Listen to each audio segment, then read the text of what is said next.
Саламатсыздар ма достар? Менің аты жөнім Панкулов Маулен, мен заңгермін. Бүгінгі біздің видеода мен көптеген сұрақтарға жауап бергім келіп тұр. Ең актуальный, ең осы негізгі сұрақтар қойылып жатқан маған сол сұрақтарға жауап бергім келіп тұр. Ең біріншісі бұл ESP-ға байланысты отказ. Сіздерде егер өзіңіздің статусыңызды 42500 еңбек.kz сайтынан тексерген жағдайда, сізде ESP, OPV-ні осы соңғы 12 айда төлемеген жағдайда осы сізге отказ келіп тұр, статусыңыздан тексерсеңіз. Ондай жағдайда ең бірінші не істеу керек?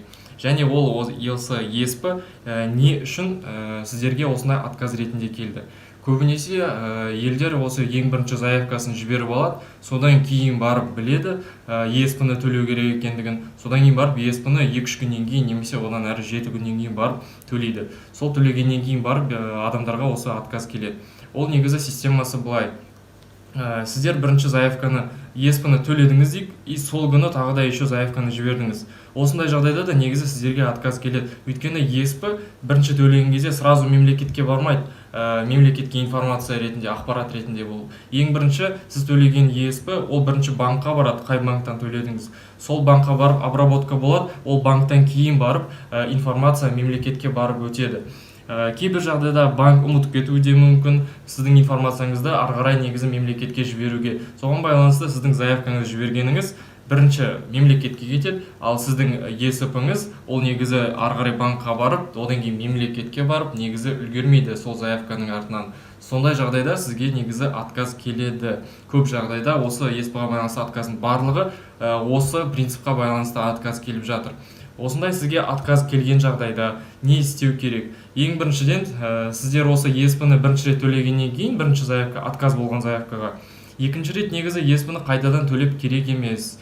Сіздерге бастысы осы ESP-ға байланысты отказды сіздер 42500 еңбек сайтына көріп алғаннан кейін, сіздерге негізі SMS келу керек, отказ ретінде. Негізі былай, сіздер алдын ала 42500 сайтына көріп алған жағдайда сіздің отказ екеніңізді, ол мемлекеттің сізге деген жауабы емес официальный. Ол сіз өзіңіздің заявкаңыздың жауабын алдын ала көріп алдыңызда, бірақ сізге мемлекет өзінің официальный жауабын сізге SMS ретінде жіберу керек. Сізге осы SMS ретінде келген жағдайда, бұл сіздің официальный мемлекеттің отказы болып табылады. Осындай жағдайда сіз осы отказ келгеннен кейін өзіңіздің заявкаңызды қайтадан повторно қайталап жіберсеңіз болады.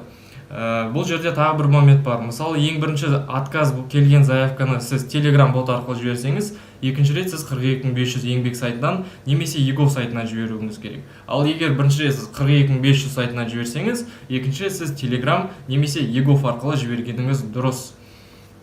Бұл ESP-ға байланысты. Екінші сұрақ, бұл мысалы екі жерде жұмыс істейтін адамдарға байланысты. Мысалы айтсақ, сіз екі компанияда жұмыс істейтін, по совместительству жұмыс істейтін адамдар бар. Бірақ мысалы айтатын болсақ, екі жұмыста да негізі отпуск без содержания сізді жіберген жағдайда, сіз осы 42500 пособияны алуға құқықтарыңыз бар.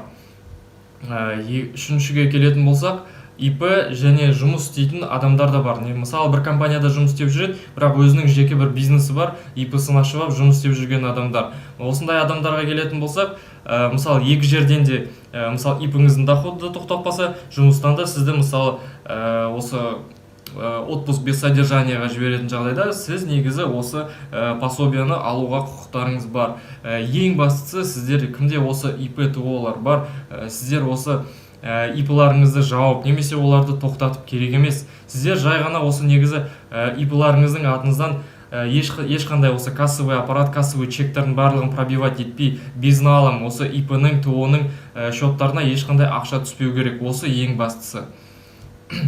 Келесіне келетін болсақ, осы ең көбісі қойылатын сұрақтарының бірі, осы сіздер заявка жіберген кезде сіздің расчетный счетыңыздың банкі жабылып қалған деген. Яғни осы банк не существует дейді. Осыған байланысты бұл мемлекеттің базасында бір технический сбой болған, соған байланысты осы банк, сіздің банкыңыз осы жойылып кеткен, немесе вообще жұмыс істемейді деген сізге отказдар келіп тұр. Сіздер негізі өзіңіздің статустарыңызды тексеріп тұрсаңыз, именно осы банкқа байланысты проблема болған жағдайда, сіздің статусыңыз қайтадан басқа бір шаққа жылжуы мүмкін. Соған байланысты қайтадан заявканы жіберу керек жоқ. Сіздер просто өзіңіздің статустарыңызды тексеріп отырыңыздар. Келесі сұраққа келетін болсақ, айбан счет. Көбісіне мысалы мынандай сообщениялар келеді: 42500 теңге сізге назначено, соған байланысты сіздің айбан кодыңыз дұрыс болса, сізге осы жақын арада, яғни ближайший день сізге ақша түседі деп. Ал егер сіздің айбан счетыңыз дұрыс болмаған жағдайда сізге смс деталями келеді деп. Бұл негізі не деген сөз? Мысалы, сіз заявканы жіберген жағдайда өзіңіздің иіңізді жазасыз, телефон номеріңізді жазасыз, почтаңызды жазасыз, сосын айбан кодыңызды жазасыз. Айбан кодыңызды жазған жағдайда бұл негізі KZ дегеннен басталатын расчетный счет, 20 саннан 21 саннан тұратын счет. Осы негізі счетты сіз қате жазған жағдайда сізге мемлекеттен 1414-тен смс келеді міндетті түрде осы смс келеді. Айбан счетыңызды дұрыстап жазыңыз, өйткені сіздің заявкада жіберген айбан счетыңыз қате деп. Сондай жағдайда сіздер негізі айбан счеттарыңызды қайтадан дұрыстап сол смс-қа ответный жауап қайтарасыз сол смс-қа. Сол жағдайда негізі мемлекет сіздің счетыңызды қайтадан көреді, дұрыс екендігін, содан кейін барып сізге ақшасын лақтырады. Енді негізі көбінесе қазіргі кезде тағы да осы пенсионерлерге және осы инвалидтерге байланысты осы өзгерістер заңнамаларда болып жатыр. Негізі өздеріңіздер білетін шығарсыздар, өзімнің алдыңғы видеоларда мен де оны айтып кеткем, бірақ соған байланысты сұрақтар маған әлі де қойылып жатыр. Соған байланысты сол сұрақтарға мен қазіргі кезде айтып кеткім келеді, жауап бергім келеді. Мысалы, сіз пенсионер немесе инвалидность болған жағдайда сізді осы отказ келіп тұр сізге. Бұл отказ не үшін келеді? Сіз мысалы пенсионер немесе инвалид болып официально осы төтенше жағдайларға дейін жұмыс істесеңіз, или сіздің ИП-іңіз болса, официально осы кассовый чек барлығы пробивация етіп осы жұмыс істеген жағдайда сіздер қорықпаңыздар, сіздерге негізі ақшаларыңыз түседі. Бұл негізі әлі министерствода қаралып жатыр. Осы негізі осы аптаның аяғына дейін немесе келесі аптада уже шешілу керек бұл проблема. Сіздер осы өздеріңіздің отказдарыңызға байланысты уайымдамаңыздар, сіздер ақшаларыңызды аласыздар. Сонымен қатар қазіргі кезде көп адамдар заявкаларын жіберіп қойды да, заявкаларына ешқандай ответ келген жоқ. Мысалы, кейбір адамдар бар, 10 күн, 15 күн күтіп жатқан адамдар. Сіздер негізі уайымдамаңыздар, сіздерді ешкім ұмытып кеткен жоқ. Сіздерге негізі смс әлі келеді, вам назначено деп. Осындай смс-ті күте алмайтын шыдамдары уже таусылған адамдар, сіздер негізі 42500 еңбек.kz осы сайтқа негізі өздеріңіздің проблемаларыңызды, өздеріңіздің өтініштеріңізді осы отказға байланысты келіспеген жағдайлар болған жағдайда өзіңіздің осы доказательстволарыңыз или жай проблемаларыңызды осы жерге жазсаңыз, негізі сіздерге 1-2 күннің ішінде жауап береді. Соған байланысты негізі осы 42500 еңбек.kz сайтына жазуларыңызға болады. Өзіңіздің проблемаларыңыз негізі осы бітпей кеткен жағдайда 42500-ге байланысты. Келесі осы декреттарға байланысты. Декретта отырған аналарымыз. Сіздер мысалы қараңыздар, 1 жасқа дейінгі сіздердің балаларыңыз туылып 1 жасқа толмаған жағдайда сіздердің итак мемлекеттен өзіңіз пособие аласыздар балаға байланысты.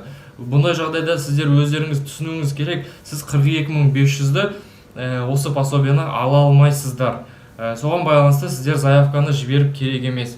Ал егер сіздің балаларыңыз 1 жастан асқан жағдайда, негізі бұндай аналар заявка жіберіп 42500-ді алуға болады. Бірақ бәріміз түсінеміз, сіздер де негізі декретте отырған адамсыздар. Сіздер 3 жасқа дейінгі отыратын негізі аналар да бар. Декретте негізі мемлекетті алдап керек емес. Ертең негізі бұл өзіңізге кесірін тигізіп алуы мүмкін негізі бұндай жағдайда.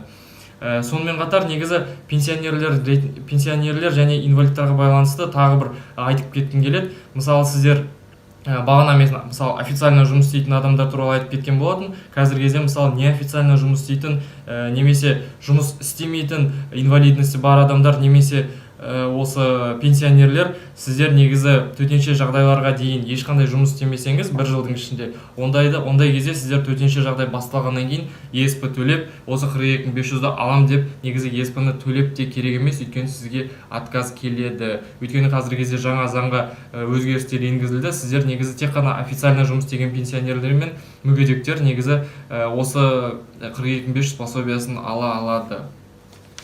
Келесі сұрақтарға келетін болсақ, мысалы сіздің 42500 еңбек сайтында өзіңіздің статустарыңызды тексересіздер ғой. Сол тексерген жағдайда сіздің заявкаңыз белгілі бір шартта тұрса, 1, 2, 3, 4, 5, сіздер қорықпаңыздар, сіздерді ешкім ұмытқан жоқ. Тағы да сіздерге негізі SMS келіп, сіздерге официальный жауабын береді. Соған байланысты сіздер өздеріңіздің статустарыңызды просто постоянно тексеріп отырыңыздар. Тағы да бір ең актуальный проблема отказға байланысты. Сіздер мысалы Телеграмға сіздерге отказ келеді, сіздердің иындарыңыз база данныйда жоқ деп. Бұндай жағдайда негізі сіздер Telegram немесе 42500 еңбек сайтынан жіберіп керек емес келесі заявканы. Сізге заявканы қайтадан переподавать ету керек, бірақ сіздер оны тек қана egov.kz порталынан жіберуіңіз керек. Сізде ол үшін ЭЦП-іңіз болу керек. Көбісі қазіргі кезде айтады, осы SMS арқылы андай одноразовый пароль дейді. Жоқ, ондай одноразовый парольмен емес, сіздер өздеріңіздің ЭЦП ключіңіз, ол яғни электронная цифровая подпись дейді. Оны негізі қазіргі кезде электронды компьютеріңіз және веб-камераңыз болса, сол арқылы электронды кілтіңізді негізі алып алсаңыздар болады. Сол арқылы egov порталына кіріп, өзіңіздің атыңыздан электронный обращенияны жібересіздер. Отпуск. Сіздер мысалы төленетін отпускқа кеткен адамдар негізі қазіргі кезде өздерінің пособияларына заявкаларын жібереді. Кейбіреуіне негізі одобрениемен 42500 түсіп жатыр, ал кейбіреуіне түспейді. Негізі сіздер отпускта ақылы отпускта болған жағдайда негізі сіздерге 42500 тиесілі емес. Егер сіздерге осы түскен жағдайда тағы да сонымен қатар кім заңсыз түрде осы 42500 теңгені алды, яғни сіздер доходтарыңызды жоғалтқан жоқсыздар, немесе сіздердің доходтарыңыз 50%-қа, 70%-ке, 80%-ке даже кессе, сіздер өздеріңіздің доходтарыңызды жоғалтқан жоқсыздар. Сіздер осы ақшаны 42500 пособияға сізге негізі тиесілі емес. Қазіргі кезде тағы да сұрақтар қойылып жатыр. Осы пособиялар біздің шотымызға түссе, біздің шотымыз арестта болған жағдайда, осы пособияларды осы кредиттің қарызға, немесе микрозаймның қарызына сот орындаушылар оны алып алмай ма деген осы қорқыныштар бар. Бірақ қорықпаңыздар, сіздердің пособияларыңызды ешкім сіздің шотыңыздан, арестованный шоттан ешкім алып алмайды. Соған байланысты қазіргі кезде осы ең актуальный проблемалар және отказдар негізі осы болып тұр. Менің ойымша осы барлық сұрақтарға жауап беріп кеттім деп ойлаймын. Назар аударғандарыңызға рахмет. Біздің бүгінгі видеомыз аяқталды. Назар бөліп көргендеріңізге рахмет. Сау болыңыздар.